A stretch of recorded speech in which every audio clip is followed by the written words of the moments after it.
नवरात्रि यानी हर्षोल्लास का पर्व और खुशी का पर्व। यही वह दिन है जब हम गरबा, रासलीला और डांडिया खेलते हैं। हमारे सखा के साथ, हमारे कृष्ण के साथ रासलीला रचाते हैं। आइए जानते हैं इन दिनों की कुछ खास बातें क्या है।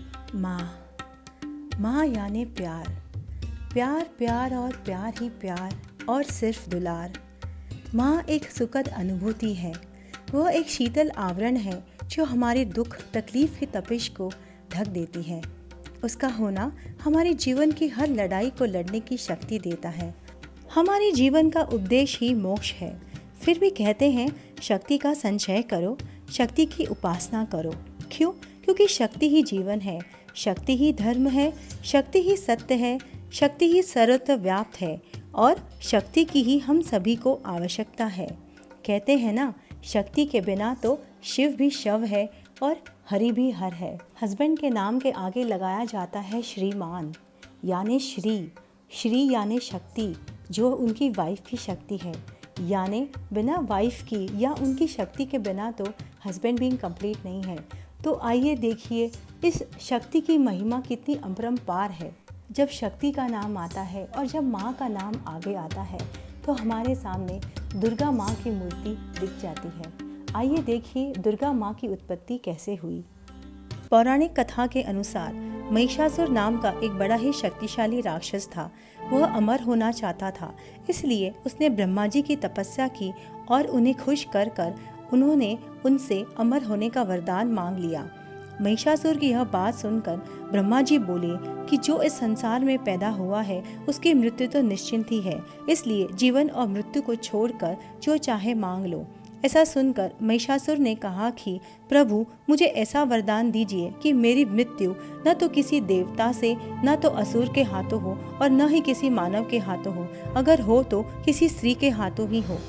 महिषासुर की यह बात सुनकर ब्रह्मा जी ने तथास्तु कह दिया। उसके बाद महिषासुर राक्षसों का राजा बन गया और उसने देवताओं पर आक्रमण करना शुरू कर दिया। देवता घबरा गए और हारने लग गए।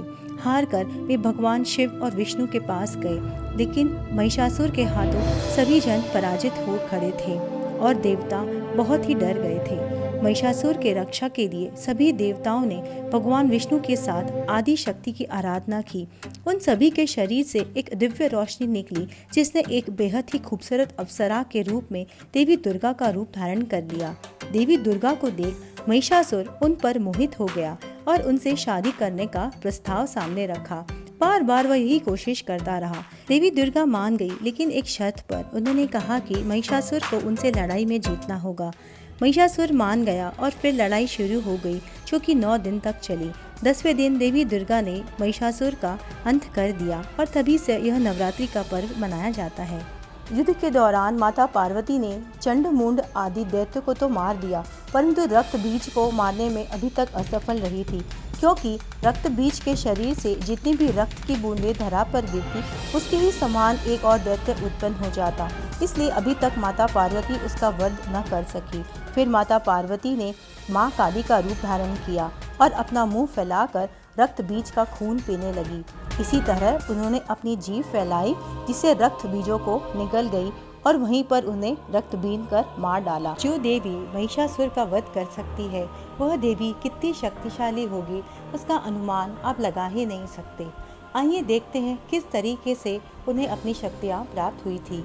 देवों के देव महादेव शिव शंकर के तेज से माता का मुख बना, श्री हरि विष्णु के तेज से भुजाएं, ब्रह्मा जी के तेज से माता के दोनों चरण बने, यमराज के तेज से मस्तक के केश, चंद्रमा के तेज से स्तन, इंद्र के तेज से कमर, वरुण के तेज से जंघा, पृथ्वी के तेज से नितंब, सूर्य के तेज से दोनों पैरों की उंगलियां, प्रजापति के तेज से सारे दांत, अग्नि के तेज से दोनों नेत्र, संध्या के तेज से भौहें, वायु के तेज से कान तथा अन्य देवताओं के तेज से देवी के भिन्न भिन्न अंग बने।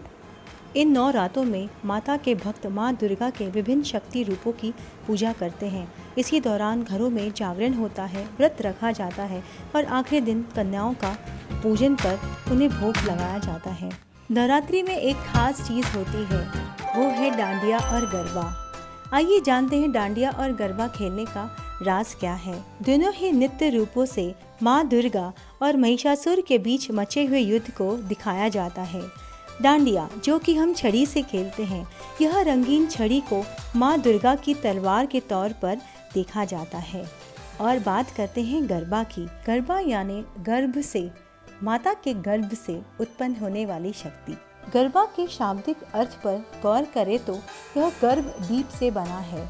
नवरात्रि के पहले दिन छिद्रों से लैस एक मिट्टी के घड़े को स्थापित किया जाता है, जिसके अंदर दीपक प्रज्वलित किया जाता है और साथ ही चांदी का एक सिक्का रखा जाता है। इस दीपक को गर्भ दीप कहते हैं। गर्भ दीप के स्थापित होने के बाद महिलाएं और युवतियां रंग बिरंगी कपड़े पहनकर मां शक्ति के समक्ष नृत्य कर उन्हें प्रसन्न करती है। गर्भ दीप स्त्री की सृजन शक्ति का प्रतीक है और गरबा इसी दीप गर्भ का अभ्रंश रूप है। गरबा को मां दुर्गा की पूजा से पहले किया जाता है, जबकि डांडिया पूजन के बाद होता है। आपने देखा होगा कि जब महिलाएं समूह बनाकर गरबा खेलती है तो वह 3 तालियों का प्रयोग करती है। इसके पीछे भी एक कारण है। ब्रह्मा, विष्णु, महेश देवों के इस त्रिमूर्ति के आसपास ही पूरा ब्रह्मांड घूमता है। इन 3 तालियों का संबंध भी इन शक्तियों से है। पहली ताली ब्रह्मा अर्थात इच्छा से संबंधित है। ब्रह्मा की इच्छा तरंगों को ब्रह्मांड के अंतर्गत जागृत किया जाता है। यह मनुष्य की भावनाओं और उसकी इच्छा का समर्थन करती है।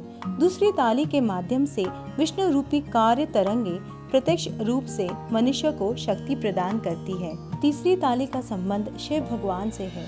शिव रूपी ज्ञान तरंगे मनुष्य की इच्छा पूरी कर उसे फल प्रदान करती है।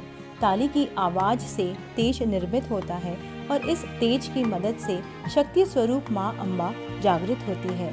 ताली बजाकर इसी तेज रूपी माँ अम्बा की आराधना की जाती है।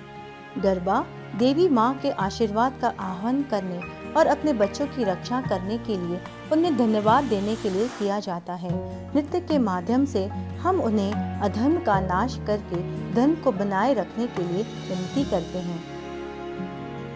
नवरात्रि की दूसरी कथा के अनुसार श्री राम ने रावण वध के लिए चंडी देवी का पूजन कर देवी को प्रसन्न किया था और देवी ने प्रसन्न होकर विजयश्री का आशीर्वाद दिया था। देवी का आशीर्वाद प्राप्त कर राम जी ने 10वें दिन रावण को हराकर जीत पा ली थी। यही वह दिन है जिसे हम दशहरा के नाम से मनाते हैं, यानी धर्म की जीत। दशहरे के दिन एक चमत्कारी उपाय जरूर करें। दशहरे के दिन शमी के पेड़ की पूजा करें, इससे घर में बरकत बनी रहती है। वहीं शमी का पेड़ लगाने के लिए भी दशहरे का दिन सबसे ज्यादा शुभ माना गया है, क्योंकि इसी दिन कुबेर जी ने राजा रघु को सोने की मुद्राएं देने के लिए शमी के पेड़ के पत्तों को सोने का बना दिया था। इसलिए विजयादशमी के दिन सोने के पत्तों की खरीदारी की जाती है। आइए जानते हैं माता जी के ये 9 शक्तिशाली रूप कौन कौन से हैं। प्रथम है शैलपुत्री। पर्वतराज हिमालय की पुत्री होने के कारण पार्वती माता को शैलपुत्री भी कहा जाता है। दूसरा रूप है ब्रह्मचारिणी। ब्रह्मचारिणी अर्थात उन्होंने तपस्या करके शिव को पाया था। तीसरा रूप है चंद्रघंटा। चंद्रघंटा अर्थात जिनके मस्तक पर चंद्र के आकार का तिलक है।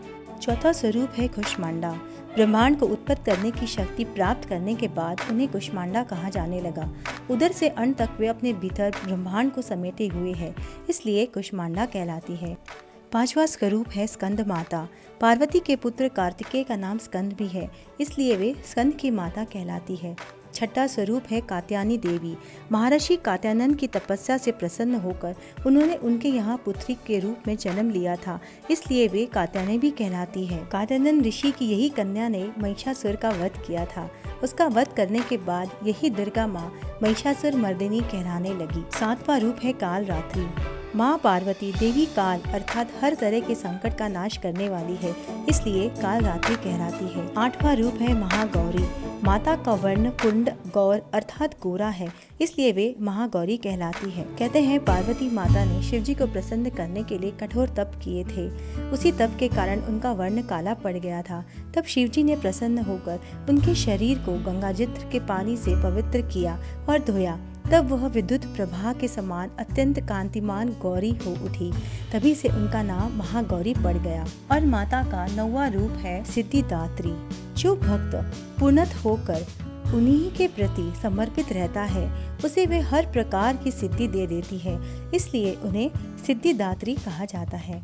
देवी माँ सिंह पर सवार होकर आती है। आइए जानते हैं सिंह की सवारी माता को क्यों पसंद है। एक कथा के अनुसार शिव को पति रूप में पाने के लिए देवी पार्वती ने हजारों वर्ष तक तपस्या की थी। तपस्या से देवी सांवली हो गई। भगवान शिव ने एक बार देवी का मजाक उड़ाते हुए उन्हें काली कह दिया। देवी पार्वती को शिव की यह बात चुभ गई और कैलाश छोड़कर वापस तपस्या करने में लीन हो गई। इस बीच एक भूखा शेर देवी को खाने की इच्छा से वहां पहुंचा, लेकिन तपस्या में लीन देवी को देखकर वह चुपचाप वहीं पर बैठ गया।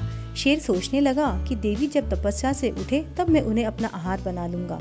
इसी बीच कई साल बीत गए, लेकिन शेर अपनी जगह से नहीं हिला, वह डटा रहा। देवी पार्वती की तपस्या से भगवान शिव अत्यंत ही प्रसन्न हुए और उन्होंने उन्हें गौरी होने का वरदान दिया। देवी पार्वती ने उस सिंह को अपना वाहन बना लिया जो उन्हें खाने के लिए बैठा था। इसका कारण यह था कि सिंह ने देवी को खाने की प्रतीक्षा में उन पर नजर टिकाए रखकर वर्षों तक उनका ध्यान किया था। देवी ने इसे सिंह की तपस्या मान ली और अपनी सेवा में ले लिया। इसलिए देवी पार्वती के सिंह और वृष दोनों वाहन माने जाते हैं। धरती मैया का पीहर है। हर नवरात्रा में मैया अपने पीहर आती है। जब मैया शेर पर सवार होकर आती है तब वह अकेली नहीं आती, वह अपने साथ सारी शक्तियाँ लेकर आती है। उनके साथ 33 करोड़ देवता भी आते हैं। आप अनजाने में ही सही पर उन 33 करोड़ देवताओं को भी अपने घर पर निमंत्रण देते हैं। यह निमंत्रण के लिए आप वह कलश बिठाते हैं। जी हाँ, कहा जाता है कि जब हम कलश की स्थापना करते हैं तो इनडायरेक्टली हम उन 33 करोड़ देवताओं के लिए आसन रेडी कर रहे होते हैं जो कि मैया के साथ आते हैं। इसलिए ज़रूरी है कि जब भी हम देवी बिठाए घर में तब साथ में कलश अवश्य बिठाए ताकि उन 33 करोड़ देवता भी विराजमान हो सके। आइए हम सब भी देवी माँ का ध्यान कर कर उनकी पूजा और अर्चना करें और जोर से बोले, अम्बे मात की जय, जय शेरावाली।